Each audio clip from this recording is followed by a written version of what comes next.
Good afternoon. On behalf of our team at RDIC, we'd like to welcome Craig Beauchamp. He is here this afternoon to discuss the type of work they do, the training they receive, the characteristics they're looking for in a candidate, the career opportunities, salary expectations, and the working conditions. Just a reminder before we begin that after you watch this presentation, please complete the survey found on our website either by using the QR code or go to our website at www.rdic.ca. By completing this survey, you're automatically entered to win a $50 gift card, which will be drawn at the end of every month. As well, please subscribe to our YouTube channel to keep up with our latest updates. And thanks again to Craig for this informative presentation to help students in their quest to make a better choice about their future employment opportunities. Take it away, Craig. Thanks so much, Doug. And again, thanks for the opportunity to talk about the Boilermaker organization. It's one of those trades that there's not a lot of people that understand what the Boilermakers do, so it's really excited to talk about the organization and give some students a little bit of insight in what we do. So as you said, my name's Craig Beauchamp. I've been a Boilermaker for 30 years now. I started as pretty much the same way everyone else does, as an apprentice. Went through my apprenticeship, got the opportunity to work as job steward, worked a few jobs as a foreman, got to experience that, as well as a general foreman. And as I went through my career, I got the opportunity to work also as superintendent. So I have experienced a lot of the various roles in my career as a Boilermaker. I also worked about 1.5 years as a Boilermaker instructor at one of the training providers of apprenticeship training. And in 2013, I started working as the training coordinator for the union. So in my role as training coordinator, I oversee apprenticeship and like all the levels of apprenticeship, right from recruiting right through to helping them manage their apprenticeship. And you know, I take a lot of pride in seeing apprentices succeed and get to that level of journey person status. So that's a little bit about me. So the first thing I want to talk about is education. You know, it's sometimes some of the trades, in fact, in the old days anyway, that's, you know, they said people should enter the trades if they weren't good academically. And that concept has changed significantly over the years, and that's a good thing.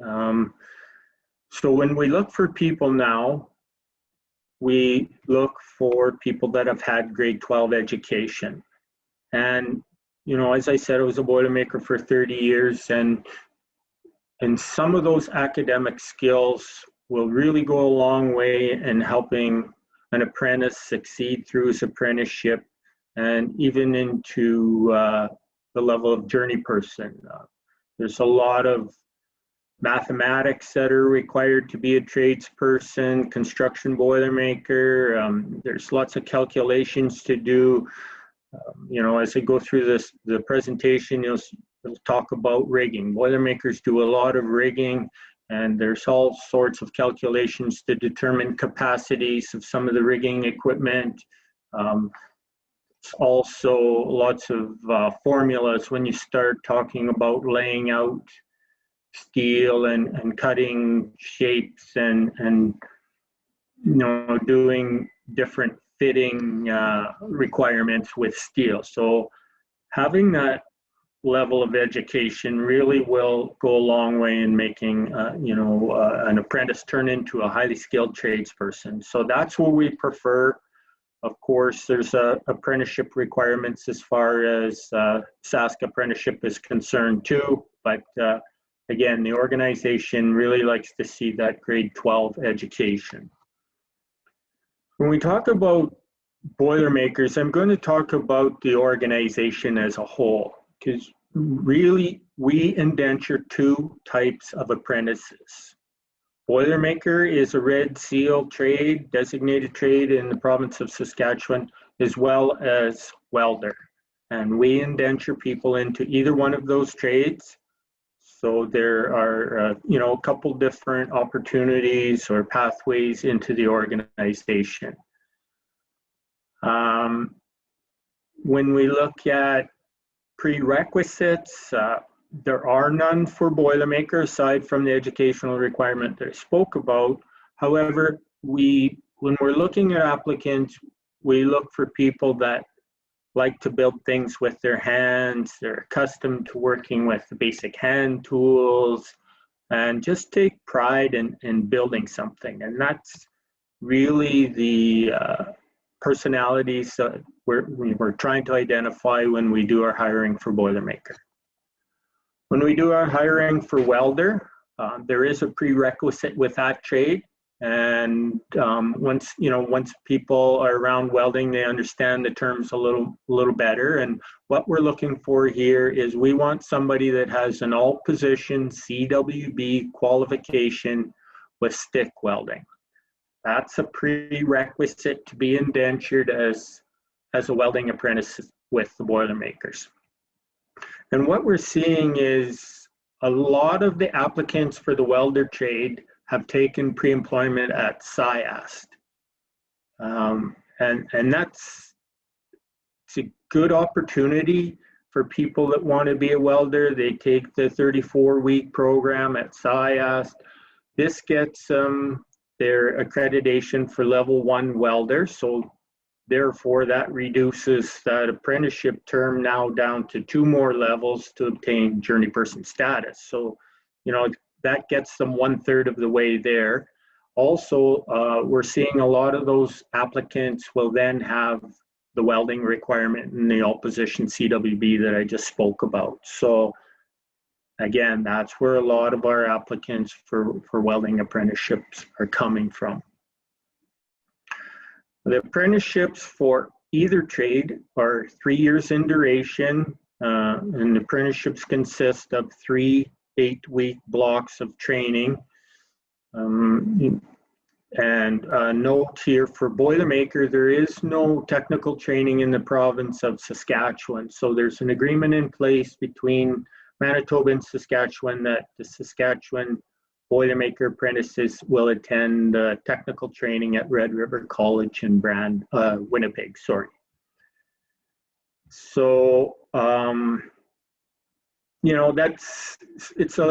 it's somewhat alarming to some students, but it's common for us, and this has been going on for longer than 30 years, because I know my first level, I went to technical training there was students from Saskatchewan and Manitoba and as well Northwestern Ontario. So it's not uncommon for the trade of Boilermaker.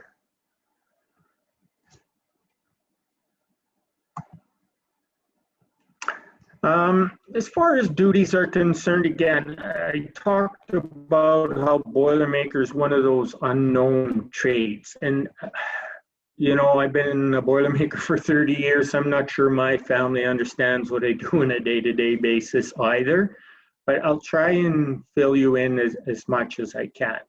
And primarily, we work in the construction and maintenance of in heavy industrial plants. So that could be in the form of pulp mills, power generation sites, oil refineries, hydro dams, mine sites, all the various mine sites, whether it's potash mines, gold mines, uranium mines up north, all of those heavy industrial sites is where you'll find Boilermakers at work. There are other types of manufacturing plants too that you'll find Boilermakers. And maybe to simplify it somewhat is we work on pressure vessels primarily.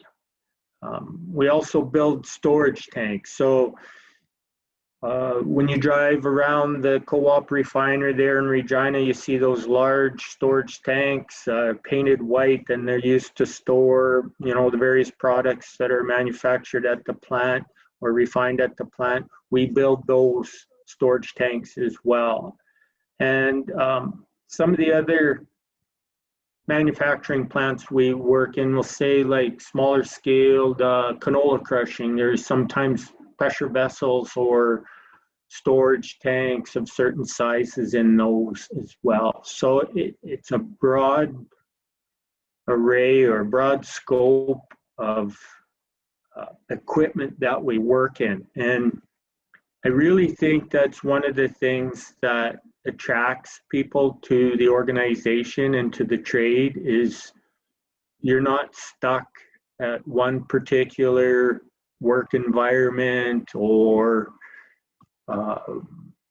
work site. There's constant change, and that's, I think, what keeps a lot of people interested in the trade. You meet people from all over Canada and the US. Boilermaker is a transient type of industry. If you can imagine, you're working in industrial sites, so we don't have that opportunity to work in the commercial atmosphere. It's industrial type stuff, so there's limited sites available, so it requires people to travel not only throughout the province but all across Canada. And again, one of the cool things about being Boilermakers, that opportunity to travel and see the entire country. There's been people work all over the world actually as Boilermakers. Now, if you want to talk about basic duties, I guess the simplest way to define it is we work with steel. We work with steel in the shape of plate. So we not so much shape it, but we'll do repairs inside pressure vessels consisting of replacing plate. We will repair tubes, boiler tubes, heat exchanger tubes. So working with steel, we're cutting with oxygen acetylene cutting torches, we're grinding, we're fitting, and those types of basic duties. And then from once the material is fit, it has to be attached. And we find in our industry there's several different ways. One of the common one is welding. That's of course requires that demand to have welders in the organization. So we do all different types of welding, whether it's stick welding, some MIG welding, we do flux core welding, we do TIG welding, all the different processes and techniques that you can imagine, Boilermakers will do them. We do bolting of steel sometimes to attach it. So that's the primary focus, is fitting and securing steel in different shapes and different processes and attaching it.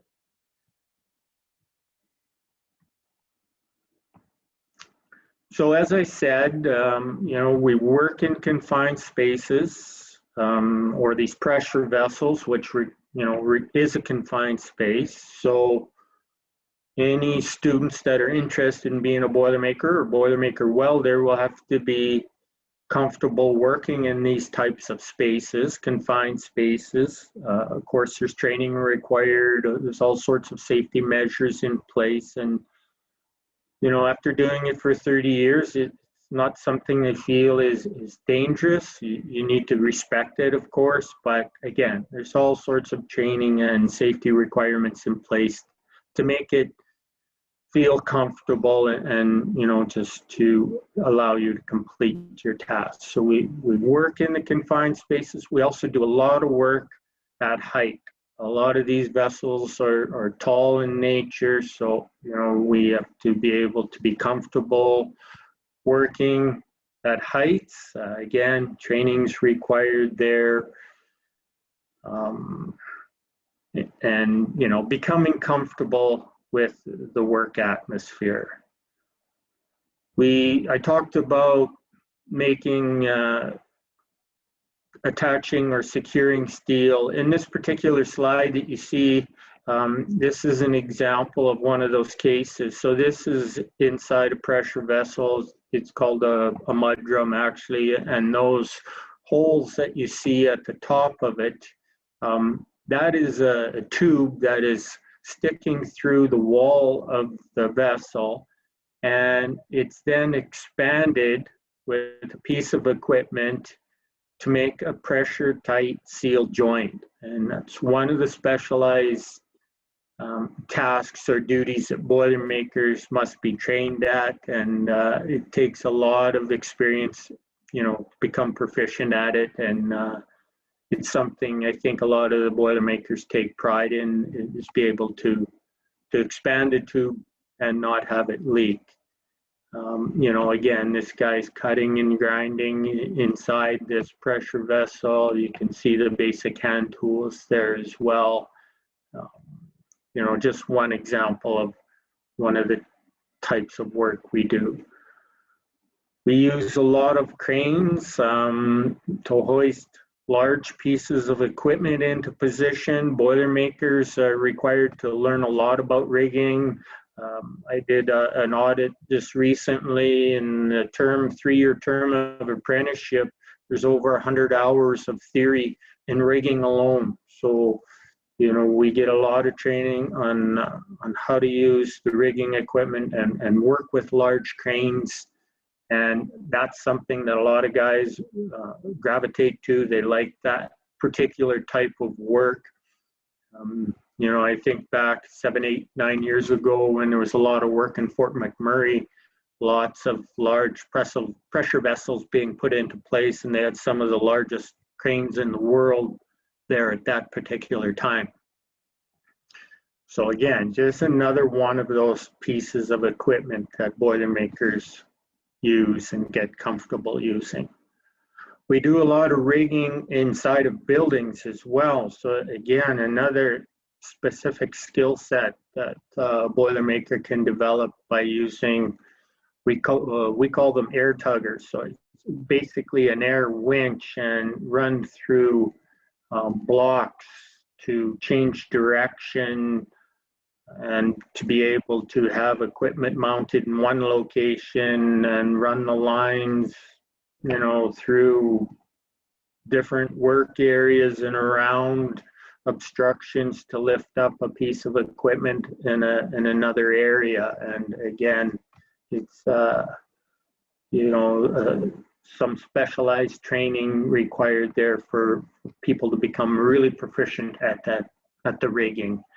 In fact, years ago, it's not that way anymore. We used to have a special, what we called was a special list. So a group of people that was their primary focus was to work as riggers. Now we've done away with that. They're just Boilermakers or welders alternatively. So lots of different duties as Boilermakers. Rewards are something that I think any person that likes to build things with their hands gets that feeling of satisfaction once completion is there. And in this slide I found this group of Boilermakers that worked on that tank and behind the crane, and they're super proud of what they accomplished, and it's something that's visible in the community. I talked already about the storage tanks that are at the Regina Co-op, and I think back in my career of when I travel down to Trans-Canada, there's some industrial sites that I drive past and I go to my kids and my wife. I was part of the team that helped build that, and it's there for a long period of time in a community. It's used to store maybe a product that's used in everyday life, like oil, for your car.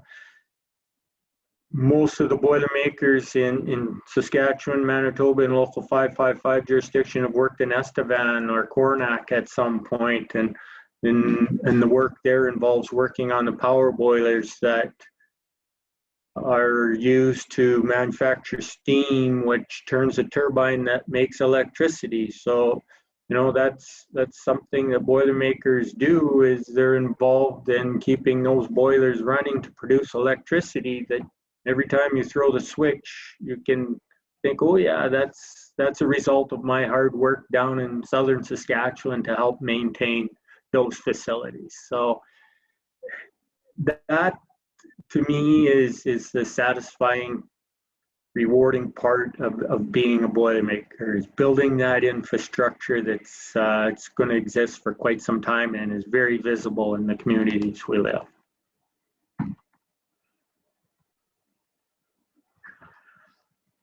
Now, again, I mentioned we work in the heavy industrial sector, and sometimes due to economics and the way things are, travel's required. I did identify a few industrial sites around Regina, for example, or within a couple hours, but sometimes there's not always work opportunities there, and travel is required. And that is really something that can be a challenge or stressful, especially to new workers. Again, with my role as training coordinator dealing with apprentices, I've seen some of them that really get anxious and suffer from a lot of anxiety. Overcoming that anxiety to, allow them to travel to job sites, stay away from home for that period of time to complete that job. And, at a minimum, it does take some getting used to. I still remember when I started 30 years ago, I got a call, and I'm from Winnipeg, to go to Prince Albert, Saskatchewan, work in the pulp mill there. And 30 years ago, we didn't have the internet to help us as a tool to find accommodations, or Google Maps to find where the site was, and those types of things that are available now. And that's what we try and help or teach our new apprentices, to use those tools to kind of relieve some of that anxiety and get comfortable with the particular area you're going to. And I think that's huge to overcome that challenge. But again, it does take some getting used to. I went through it, and I'm familiar with it, and it's just becoming accustomed with it, and it becomes your lifestyle after a while. Again, I've done it a long time. I kind of am not in that role anymore, but I miss it. I used to, start to anticipate when work season was going to begin, and the adrenaline started flowing, and knowing I was going to, go to a town that I'd been to a few years back to do a job, and see all my work buddies again. And it's just like it's like a sport. You enjoy being part of the team, and you can't wait to get back with your teammates. And but it is definitely a challenge for some, and there are tools, and we're always here to help people overcome that.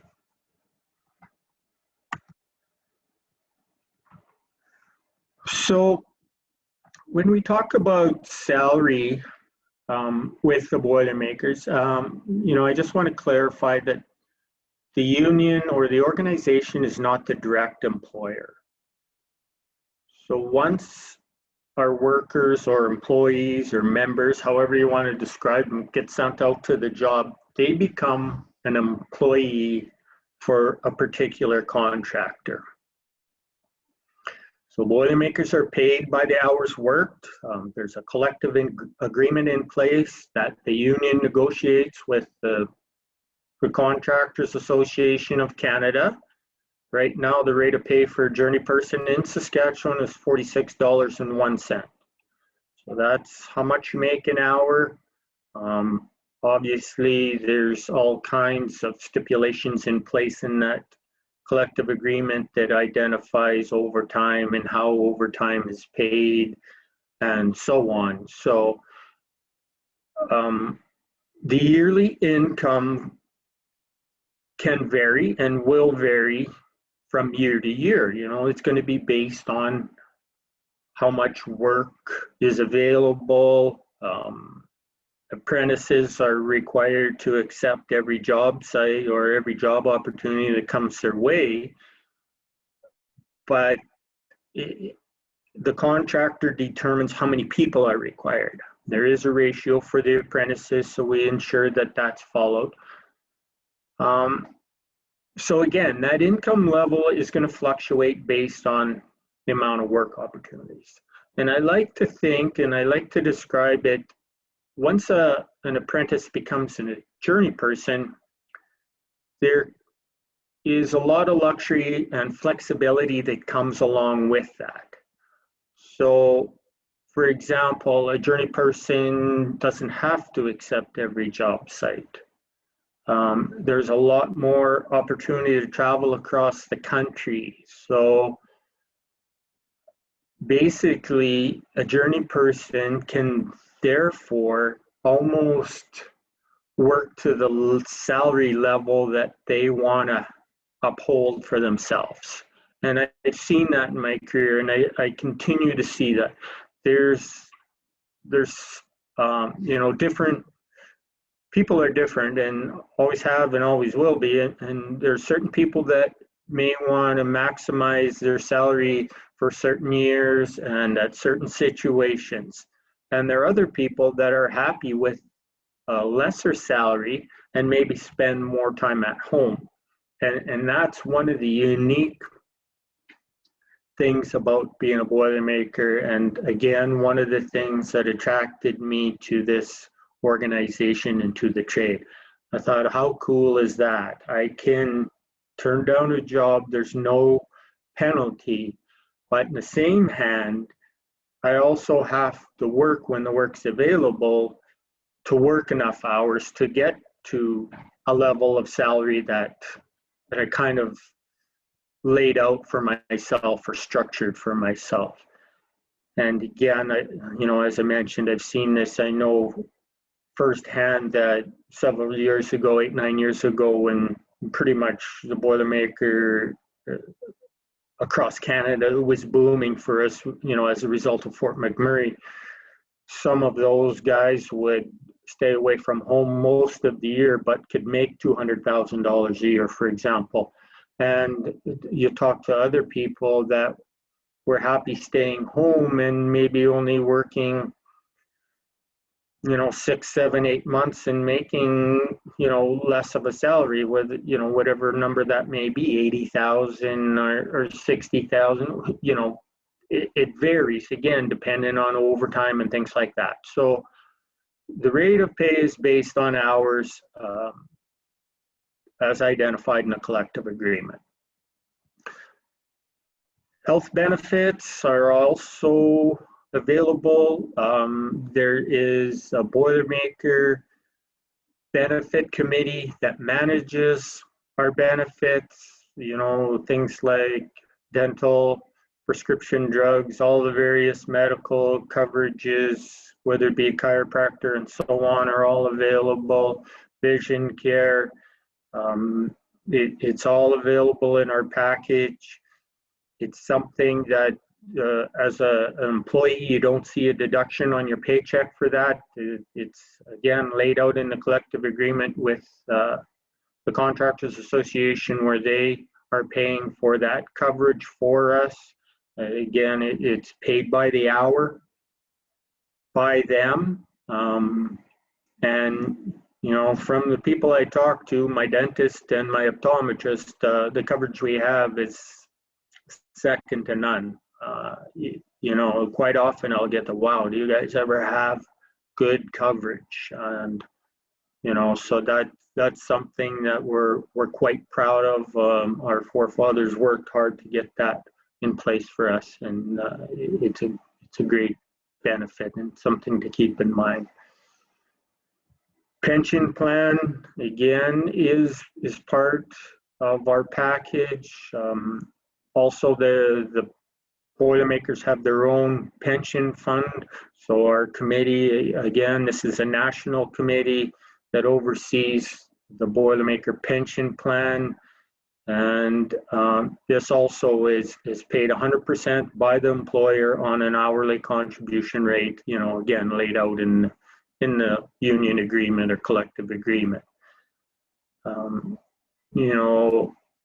When I talked before about having that flexibility to determine how many hours you want to work in a year and things, you also have to take into consideration that your health benefits and your pension is paid by hours worked as well.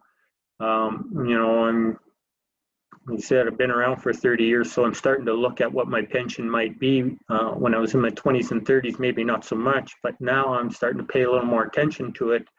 And I talked to some of my coworkers that started about the same time, and we look at our pensions and how much they can vary because it's based on hours worked. So keep that in mind when as I say, yes, our Boilermakers have the flexibility to turn down work, but that means your pension is going to be less when you retire as well, because it's based on that hours worked factor. So, I constantly remind the apprentices as well about those benefits that are paid by the hour contribution. But it is structured well. And I talked to a lot of retirees who are quite happy with their pension, and they say they can sustain a really comfortable lifestyle. So that's encouraging to know now that I'm getting near that stage. So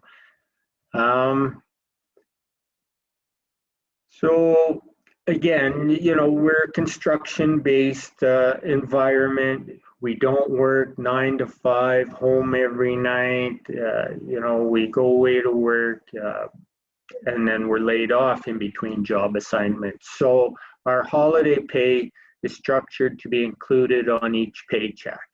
Again, in the union agreement, there's a percentage rate that's outlined in that collective agreement. I think right now it's like 6% for holiday pay and 4.5% for stack pay. So there's 10.5% on top of your hourly wage that goes into your wage package as well. And so the holiday pay is paid out, on each paycheck, and there's no paid holidays in our structure. So, but again, we have those periods of unemployment in between job assignments, and that's what we use as holidays.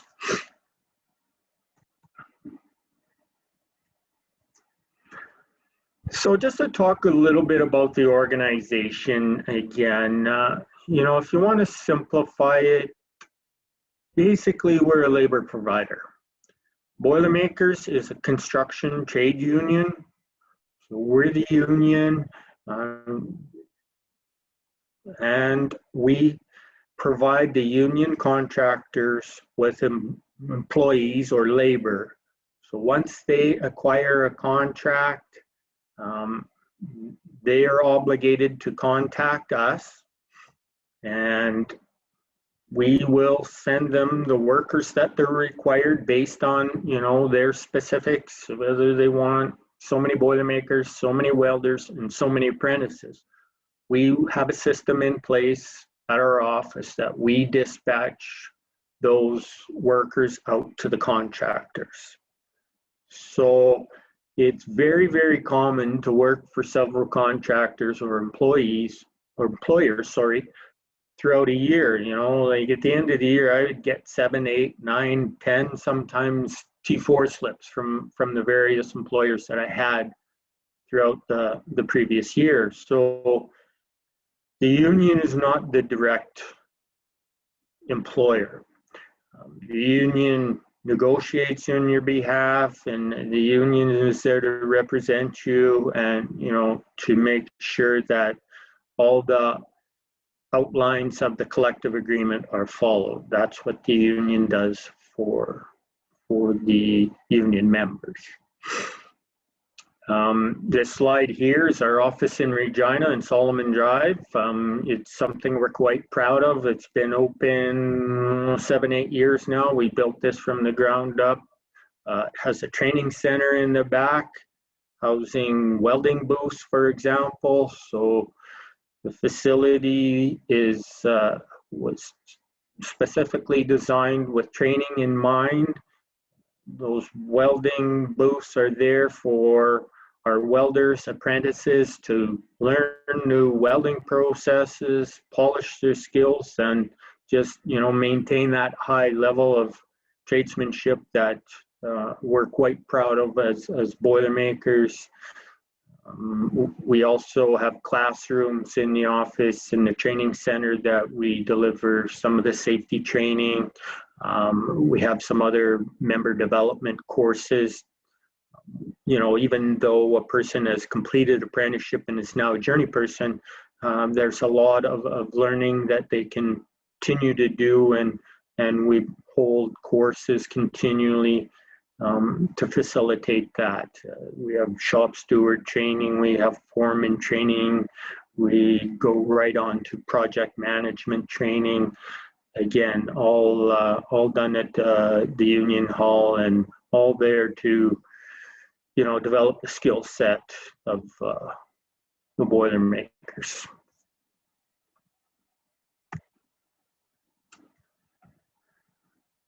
So, as I've spoken, and as you can imagine, I've talked about the economy. Our work is very cyclical. I already mentioned that there's not a lot of new construction at this current time. So most of the work is maintenance. So the work environment has shifted slightly. And I've seen this, pretty significant shifts in my time in the industry, in different sectors of our industry. Coal-fired power generation, it's in the news almost every day nowadays, where there's this transition to find alternative power generation methods to get away from coal-fired power generation or fossil fuels in general. So, we do see shifts in that sector. Also at one time, probably one of our primary industries was in pulp and paper, and there's been a huge shift from that sector as well. I talked about Prince Albert being one of my first jobs. That pulp mill's been shut down for a number of years now. There's some in Manitoba that are shut down. There's several in northwestern Ontario. So we do see these shifts. However, there always seems to be something that fills that gap. Seems to be a lot more work in the potash industry the last few years as well. So that's taken up some of that gap. We're seeing, different types of power generation facilities being built, whether it may be in the form of nuclear. There was an announcement the other day in the paper in Regina about Saskatchewan being on board and doing feasibility studies with modular nuclear pieces of equipment. So there is always, I think, going to be something there to fill that void and create the demand for workers. We have opportunities in other areas of the country. There is a shortage of Boilermakers nationally, so we always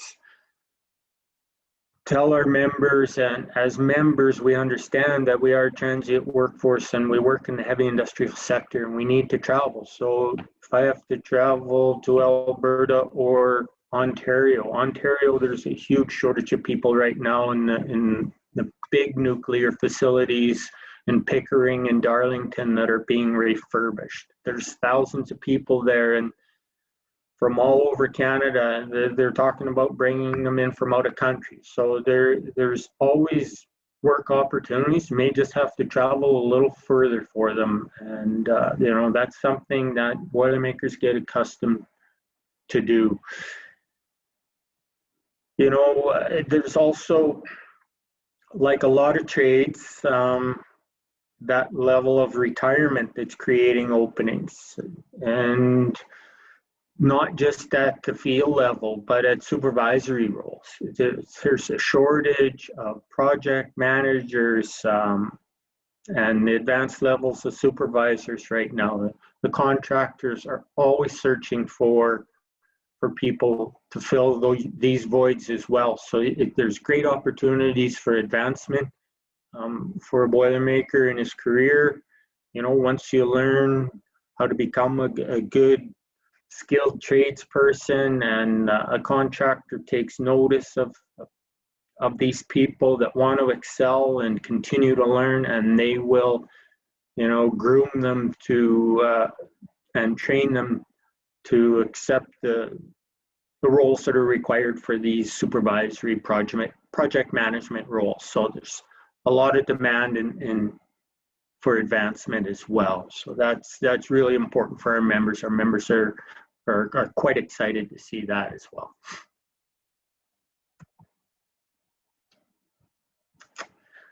So I'd mentioned that, you know, we typically, and probably more so right now than ever with our primary work being in the maintenance side of things, these mills or plants or manufacturing facilities have to shut down to accommodate the maintenance and repair work. So when they're shut down, they're losing big money. Millions is quite often the term they throw out.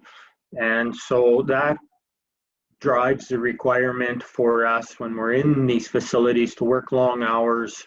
We work day shift or night shift throughout the weekends, and really as Boilermakers, that's what a lot of us become accustomed to, and that's what we want. When we're away from home, let's you know, and we have that short window of work opportunity. We need to work as many hours as we can, and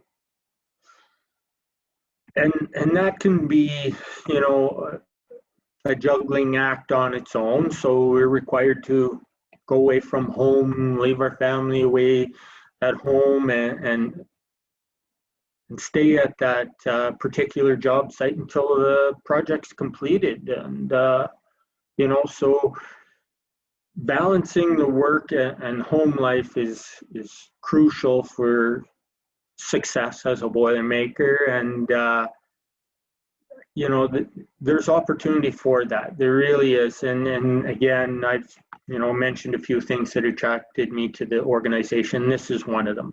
I thought, if I can go away to work for a period of time, work hours through the weekend, and then, you know, at the completion of the project, I get laid off and I get to go home and I spend all day, you know, for days on end at home with my family, that more than made up for the time I was away. And that's, you know, that's again crucial to the success of a Boilermaker career. It takes a special family life, and everyone's got to be on the same page, but the people that can develop that will be successful in this organization. And that's when guys will, you know, take the vacation, just go away for however long they feel necessary to spend time with their family. This allows them time to enjoy their hobbies, you know, quadding, hunting, fishing. And, you know, that was one of the factors for me was, you know, I got to enjoy my family, and then, you know, secondly, I had lots of available time for my hobbies, and still be able to, you know, work enough to develop a pretty respectable salary that we talked about earlier. So it's important to maintain that balance. So that's about all I have for my presentation. Hopefully I answered some questions, or maybe even made you think of some questions to ask me.